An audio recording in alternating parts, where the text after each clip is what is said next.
Wah, hari ini lagi good mood banget ya, karena bangga banget tadi ngeliat mainnya OKC Thunder. Keren banget tadi di game utama lawan Dallas Mavericks. Menurut gua offense-nya rapi, defense-nya rapet banget, 48 menit, dan pemain bench-nya juga pada step up. Aaron Wiggins, Jalen Williams, dan bagaimana Ludot bisa menahan Luka hanya cuma skor 19 poin.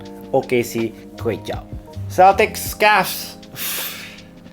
Banyak-banyak doa aja kali ya fansnya Cavs nih. Gimana ini, nggak ada Jared Allen.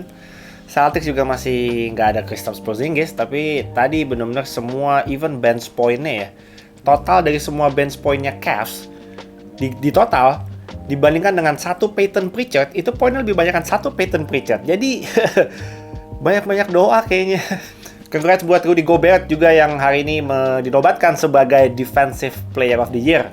Jadinya Wemby nggak kawin gelar ya, nggak dapet dia. Tapi tahun-tahun depan kayaknya Wemby bakal jadi langganan Defensive Player of the Year. Jadi sabar-sabar aja Wem, kasih dulu Rudy Gobert tahun ini. Karena Rudy Gobert sangat layak buat dapetin Defensive Player of the Year.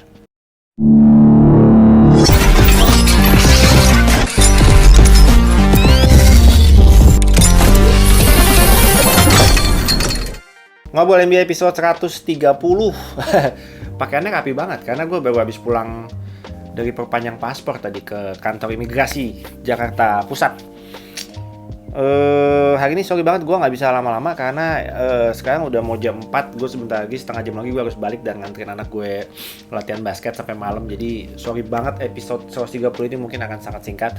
Gue langsung bahas inti-intinya aja. Pengen banget ngebahas detail tentang game OKC lawan Mavs tadi, karena sampai gue perhatiin tuh detail-detail setiap possessionnya, sampai gue perhatiin. Tapi enggak lah, kita bahas garis besarnya aja. Begitu juga dengan Cavs dan Celtics.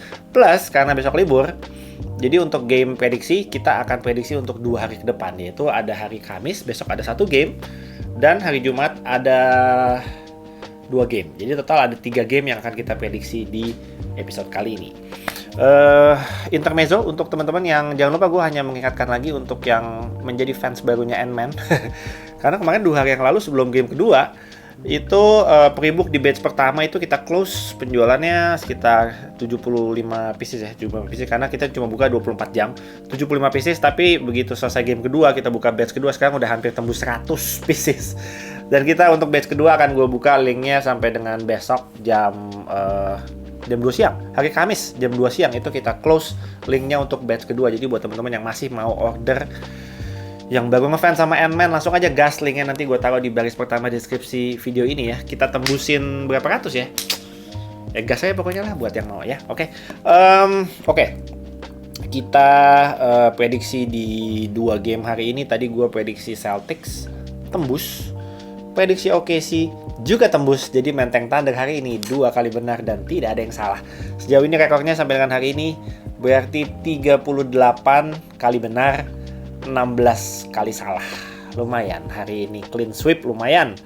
Teman-teman kalau mau cek klasemen nanti linknya gue taruh di baris ke-2 ya. Cek klasemen prediksi sampai dengan hari ini, diupdate sama teman kita Nico. Again Nico, thank you so much udah bantuin gue sampai dengan hari ini. Sabar ya Nick, udah setengah jalan kita. Udah semifinal Nick, gamenya udah gak banyak lagi sampai dengan final nanti. Jadi semoga lancar-lancar semua ya game-game prediksi kita nih ya.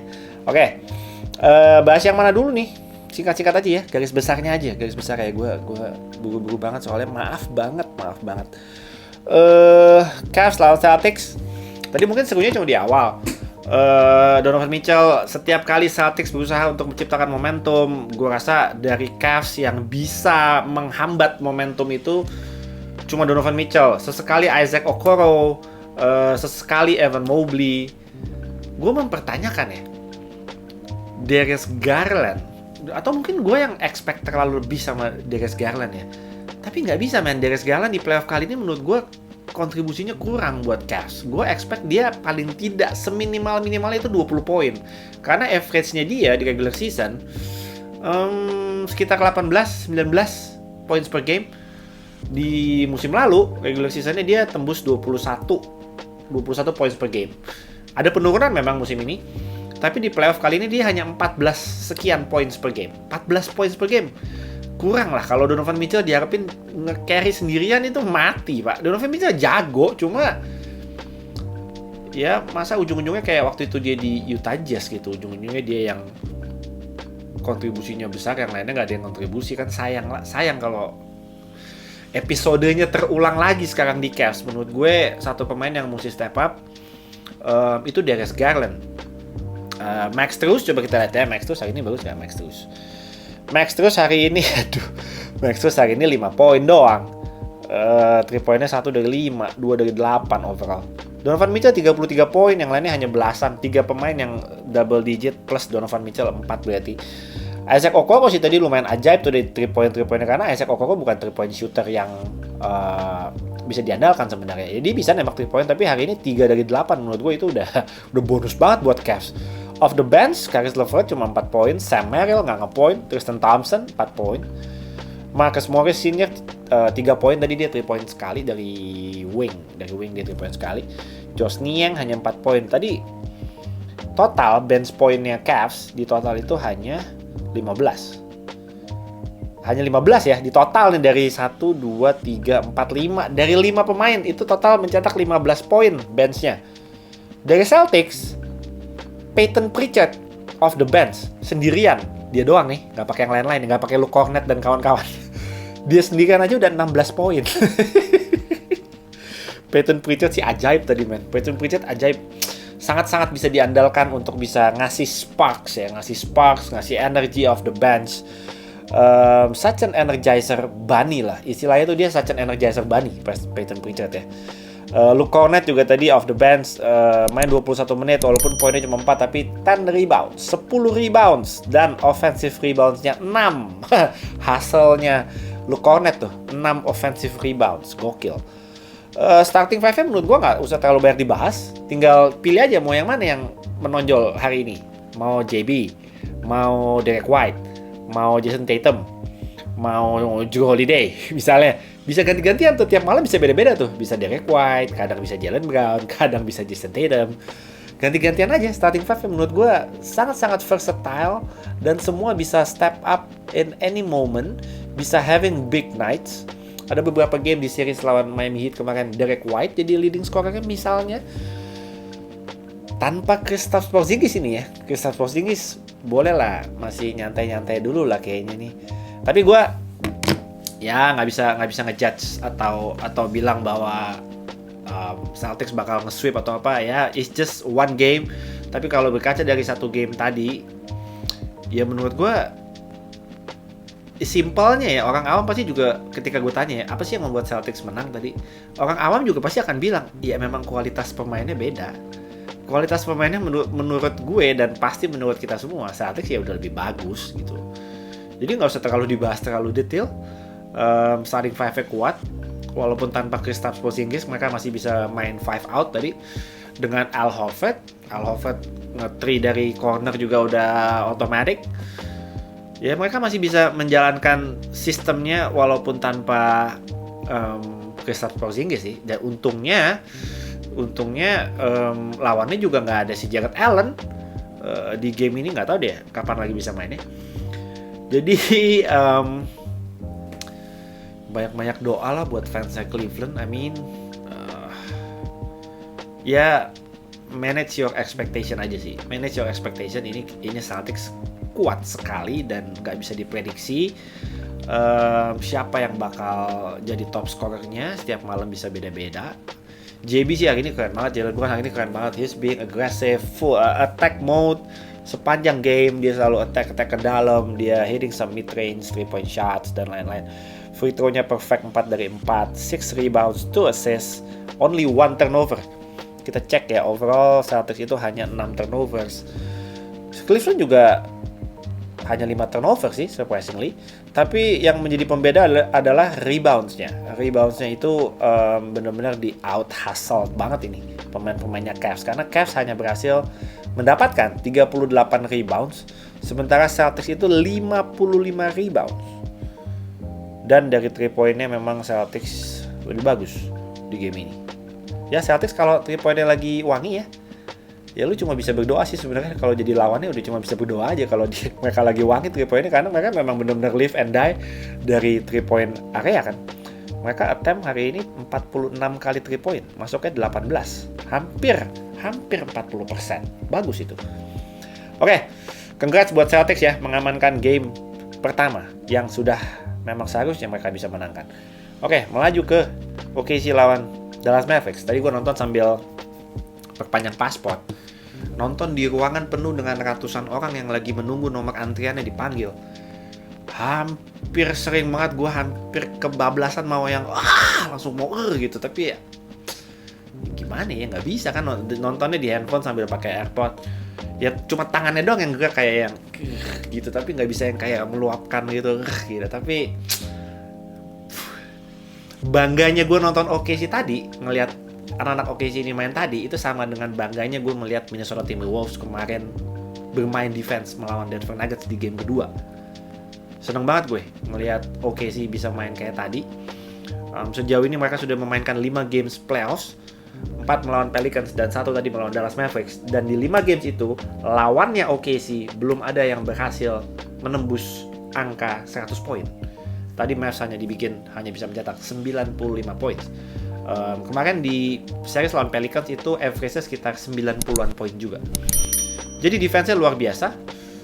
Offense-nya menurut gue nggak hanya mengandalkan sama Shai, walaupun tadi Shai memang jago banget, tapi J-Dub, the fourth quarter J-Dub, jangan lupakan itu ya teman-teman. Kalau fourth quarter jangan hanya misalnya third quarter di playoff kali ini kan ada Kyrie Irving tuh third quarter biasa nyala gitu ya.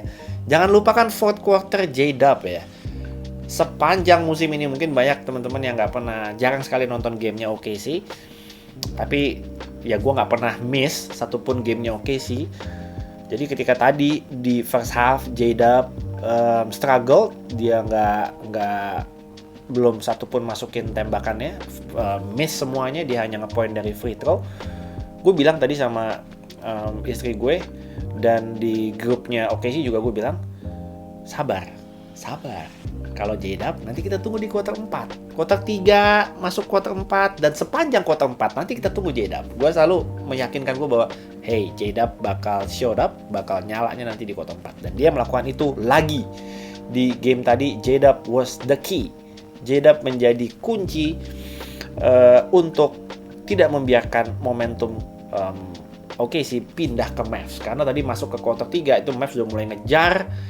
Dan gue suka pemain-pemain OKC ini bisa handle the pressure. Mereka tetap bermain dengan tenang, dengan sabar, dan mereka mau passing, nggak egois. Kita lihat ya, dari total ada 4 tim yang bermain hari ini, Cavs dan Celtics. Itu teman-teman nanti cek ya di box score ya, assist-nya, total assist-nya itu Cavs kalau nggak salah 19, Celtics 22, sekitar segitu ya, 20-an.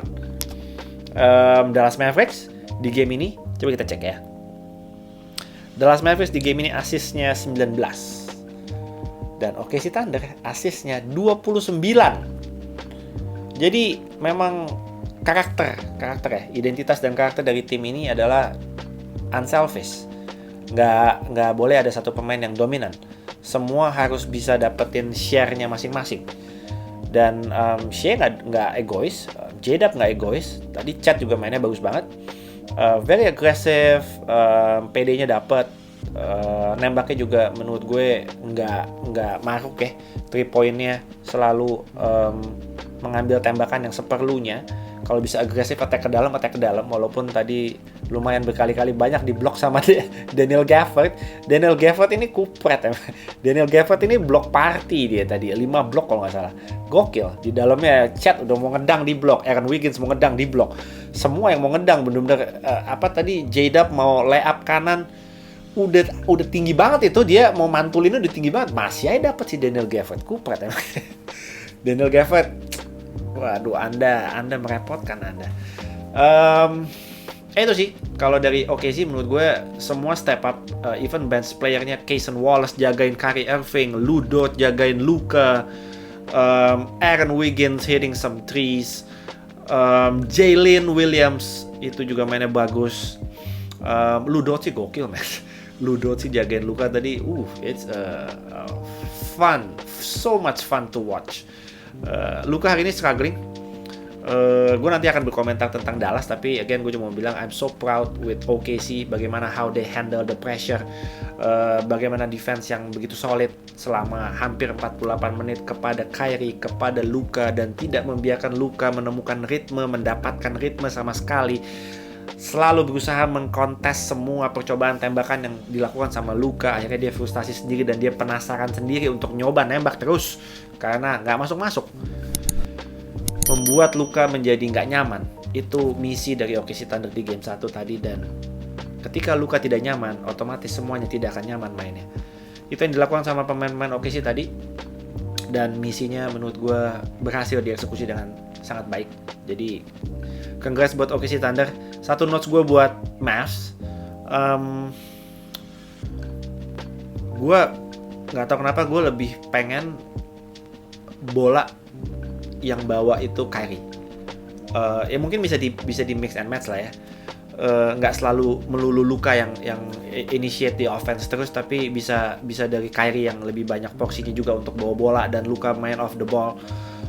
Karena tadi gue lihat ada banyak sekali possession di mana Luka bermain-main dengan shot clock, banyak sekali menghabiskan shot clock, berusaha untuk melepaskan tembakan atau berusaha untuk ngedrive ke dalam, dan penjagaan yang begitu rapat dari pemain-pemain OKC, sedangkan Kyrie hanya mojok sendirian di corner 3, dia hanya mojok di situ sendirian menunggu untuk dipasing bola. Sayang sih kalau Kyrie hanya cuma ngumpet di pojokan situ, sebenarnya agak sayang sebenarnya. Ya porsinya harus lebih pas lah. Mavs harus lebih membuat permainan serangan mereka itu lebih sulit untuk ditebak gitu. Karena kalau muanya Luka yang initiate offense-nya, menurut gue jadi lebih ketebak dan lebih predictable, dan jadi stagnan offense-nya. Yang lain cuma kayak jadi patung aja gitu. Kyrie harus lebih banyak di-involve. Kyrie hari ini berapa tembakan ya dia attempt-nya? Kita lihat ya coba ya. Menurut gue nggak terlalu banyak Kyrie, tapi menurut gue akurasinya bagus. 7 dari 14. Jadi akurasinya 50% ya. Kyrie tadi he was good man. Kyrie itu such a threat, ancaman sekali. Tapi untungnya tadi Cason Wallace menurut gue bisa menjalankan tugasnya dengan baik, seperti yang dia lakukan ketika ditugaskan untuk menjaga CJ McCollum di round pertama ketika lawan Pelicans. Tadi dapat tugas buat jagain Kyrie. Cason Wallace, my favorite rookie. Menuju ke game kedua nanti hari Jumat. Nanti kita akan prediksi juga di belakang ya. Segitu aja sih. Kalau dari OKC hari ini rebounds-nya gokil men. 52 rebounds buat OKC dan hanya 39 rebounds buat Dallas Mavericks. Itu cukup ajaib. Cukup ajaib. Free throw-nya nggak terlalu beda jauh attempt-nya, walaupun banyak yang tadi komen yang nyari free throw mulu nih, wasit bentar-bentar prit. Emang tadi nonton first half emang annoying sih. Karena bentar-bentar prit, bentar-bentar foul. Ya gue akui lah tadi first half agak-agak annoying nontonnya sebenarnya. Tapi ya secara overall sampai dengan akhir pertandingan free throw attempt-nya, jumlah attempt-nya free throw-nya nggak beda banyak kok. Thunder itu 28 kali, Mavericks itu 25 kali, hanya beda 3 kali kok. Jadi jangan bilang OKC atau Shea kerjanya nyari foul mulu. Enggak kok, ini angkanya nggak bohong kok. Angka mirip kok ini. Dua-duanya sama-sama dapat free throw, nggak ada berat sebelah wasit. So, good luck buat kedua tim, buat Mavs terutama di game kedua. Gue looking forward untuk melihat adjustment dari Jason Kidd, dan gue yakin pemain-pemain kayak Luka dan Kyrie bakal bounce back untuk untuk game yang lebih baik di game kedua tadi. Jadi OKC tetap waspada ya. Anak-anakku tetap waspada. OKC jangan nyaman karena mereka belum pernah kalah sampai dengan hari ini, nanti malah santai dan lain. Jangan lengah. Lawan Mavs ini berat, asli berat banget. Oke, good win buat OKC. Kita langsung menuju ke prediksi ya. Yuk, besok apa nih? Besok libur ya. Besok nggak bikin ngobrol NBA. Istirahat dulu. Besok itu gamenya hanya satu. Pacers lawan Knicks. Masih di MSG ya mainnya, masih di game gue MSG ya. Ini kayaknya prediksi gue bakal ajaib nih. Bakal di luar dugaan kayaknya. Nggak tahu kenapa. Gue melihat ada something di game 1 kemarin yang membuat feeling gue menyuruh gue untuk ngepick Pacers di game kedua. They were so close. Mereka sangat-sangat dekat untuk bisa menang di game 1 kemarin. Gue rasa Hali kemarin kontribusinya kurang banget, hanya 6 poin, 6 assist. Malah banyak role players-nya yang kontribusi. Nembhard, Aaron Nesmith, Obi Toppin, TJ McConnell. Bagus semua tuh kemarin di game 1. Knicks menang sih, tapi masih bergantung sama Jalen Brunson, dan kemarin kebetulan Di Vincenzo mainnya di kuarter 4 clutch. Sorry bukan kebetulan. Salah. Bukan kebetulan. Di Vincenzo sejauh ini di playoff stabil. Josh Hart juga sama-sama stabil terus. Tapi nggak tahu kenapa feeling gue mengatakan Pacers bakal mengambil game kedua besok di MSG dan menyamakan series ini menjadi satu sama. Jadi gue harus mengikuti feeling gue. I think I saw something di game 1 yang membuat gue percaya bahwa Pacers bisa nih sebenarnya. Sayang banget Pacers, tapi sebenarnya mereka bisa nih. So I think untuk percobaan kedua besok, gue rasa nggak tahu. Feeling gue mengatakan ini ada Pacers sih. Jadi kita nekat aja, nggak apa-apa. Ikuti feeling. Game kedua besok Pacers lawan Knicks. Gue akan memilih Indiana Pacers. Ya, Indiana Pacers. Oke, kita gas. Hari Jumat ada 2 game. Yang pertama adalah sama kayak hari ini ya. Game hari Jumat itu sama kayak hari ini ada 2. Yang pertama adalah Cavs lawan Celtics. Again, ini pilihan yang menurut gue milihnya juga lumayan pede untuk memilih. Bukan yakin, tapi pede. Pede sama yakin sama nggak ya? Kalau yakin tuh kayak pasti gitu. Ini pede aja, pede. Cavs lawan Celtics, gue masih belum merasa Cavs menunjukkan perlawanan yang bisa stabil selama 48 menit. Ada tadi mereka ngejar sampai ya masih selisih 9, 10, 11, 9, 10, 11. Di situ-situ aja tuh muternya sebenarnya 10, 11, 12. Nggak bisa terlalu mendekat. Di awal bisa, tapi makin kesana makin jauh dan nggak bisa ngejar lagi. So, sorry ya Cavs ya, gue masih belum bisa milih kalian.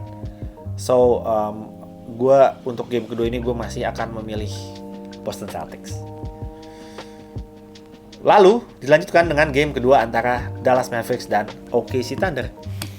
Sesuai dengan janji saya kemarin di sebelum game pertama kemarin, di episode kemarin gue bilang bahwa sepanjang series ini gue tidak akan memilih Mavs. Jadi gue sudah tidak peduli dengan klasemen saya.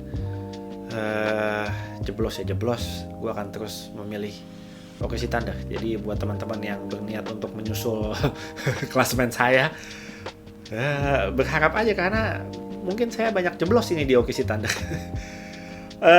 Game kedua besok Jumat antara OKC Thunder dan Mavs. Gue tetap percaya OKC punya kesempatan buat bisa mengamankan 2 home game pertama mereka. Berdasarkan dari permainan yang mereka jalankan tadi di game pertama, gue semakin yakin mereka siap sepertinya. Tapi gue yakin Luka dan Kyrie dan juga pemain-pemain lain dan juga Coach Jason Kidd pasti akan melakukan adjustment untuk bisa bermain lebih baik di game kedua nanti. Luka terutama karena tadi mungkin adalah salah satu game terjeleknya Luka di playoffs. Sepanjang dia main di playoffs, mungkin tadi adalah salah satu game yang terjelek. Gue belum pernah melihat, seingat gue belum pernah melihat Luka bermain back to back jelek. Jadi I expect Luka di game kedua akan bermain jauh lebih bagus, begitu juga dengan Kyrie dan pemain-pemain lain. Tapi saya berharap tim Hardaway Junior bisa tetap menjadi double agent buat OKC. Ketambahan satu pemain OKC gitu. Tim Hardaway Junior itu pemain OKC agentnya pemain OKC. Tapi nggak apa-apa, gue tetap percaya. Harus percaya, harus optimis. Thunder bisa mengambil lagi game kedua besok. Jadi untuk OKC lawan Mavs, my pick is OKC Thunder. Oke, good luck buat semua tim yang akan bermain di hari Kamis dan hari Jumat. Dan buat teman-teman yang mau ikutan prediksi, jangan lupa ikuti template seperti komentar yang gue pin di komen. Nanti ada gue pin, itu ikutin aja template-nya. Ada nama tim, ada klasemen sejauh ini, menang dan kalahnya, dan ada pilihan kalian untuk 2 hari ya, untuk hari Kamis dan untuk hari Jumat. So, segitu aja episode 130. Sebelum gue lupa, gue mau ngucapin selamat juga buat Rudy Gobert. Dapat Defensive Player of the Year, plus dia baru aja lahiran anak pertama. Jadi award-awardnya udah banyak yang keluar ya. Defensive Player of the Year, Rudy Gobert, Rookie of the Year, Wemby, Sixth Man of the Year, Nasri, Most Improved Player, Maxi, apa lagi yang udah? Oh, Coach of the Year, Mark Daigneault. Apa lagi yang belum? Ya tinggal MVP sih. Udah ya, tadi gue udah sebut semua ya, tinggal MVP. MVP. Saya udah nggak peduli MVP-nya siapa, kasih Luka aja dulu, Luka, ambil Luka lah. Oke, segitu aja episode 130 ya. Kita ketemu hari Jumat. Besok libur ya. Kita ketemu hari Jumat di episode 131. Thank you guys for watching. Buat kalian yang suka channel ini, jangan lupa like, comment, dan juga subscribe di channel Irdaman TV untuk mengikuti berita-berita yang dia terbaru selanjutnya. Thank you guys for watching. I'm out.